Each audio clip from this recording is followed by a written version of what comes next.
Guys आप लोगों ने तो यूट्यूब पे बहुत सारी इलेक्ट्रिक बाइक देखी होंगी, पर ये शायद सबसे सस्ता और सबसे अच्छा इलेक्ट्रिक बाइक होने वाला है। हाँ गाइस, ये एक नॉर्मल रेंजर साइकिल थी और इसे मैंने यहाँ पर मोटर बैटरी फिटिंग करके इसे मैंने इलेक्ट्रिक बाइक बनाया। और गाइस इस पर इसका जो पावर है वो आप एक बार देख लीजिए।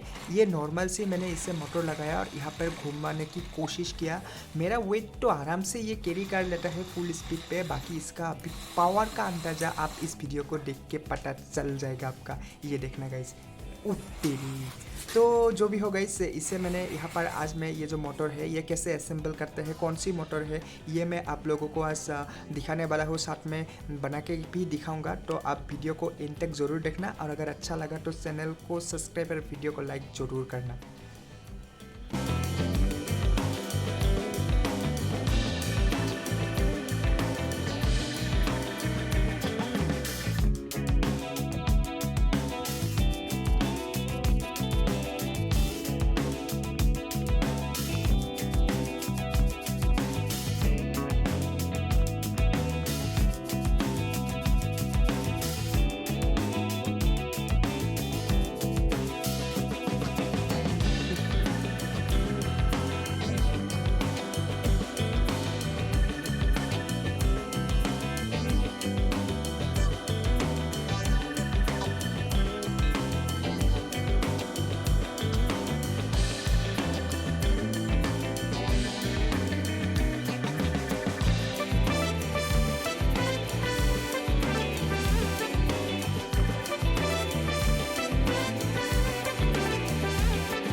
तो गाइस ये था फुल प्रोसेस अच्छी तरह से, मतलब कि कैसे एक डीसी मोटर साइकिल में लगाते हैं। ये एक जेन्युइन तरीका है गाइस। तो आप लोग भी ऐसा कर सकते हो। अगर आपके पास वेल्डिंग मशीन या कटर मशीन ये सब नहीं है तो आप सिंपल से वेल्डिंग के स्टोर पे जाके आपको कहना है यहाँ पर ये मोटर फिटिंग कर देना। तो बाकी सब वो लोग करेंगे। तो नेक्स्ट पार्ट में हम लोग इस बाइक को मतलब कि इस साइकिल को मॉडिफाई करने वाले हैं एक रियलिस्टिक बाइक की जैसे। अभी तक इसे साइकिल की तरह ही दिख रहा है, पर इसे हम एकदम रोड पे जो मस्कुलर बाइक होते हैं ऐसे ये साइकिल को भी मॉडिफाई करना है। तो उस पार्ट को ज़रूर देखना और बाकी चैनल को सब्सक्राइब और वीडियो को लाइक ज़रूर करना। और इस मोटर के बारे में अगर आपको जानना है तो कमेंट करना, मैं आपको डिस्क्रिप्शन में लिंक दे दूँगा।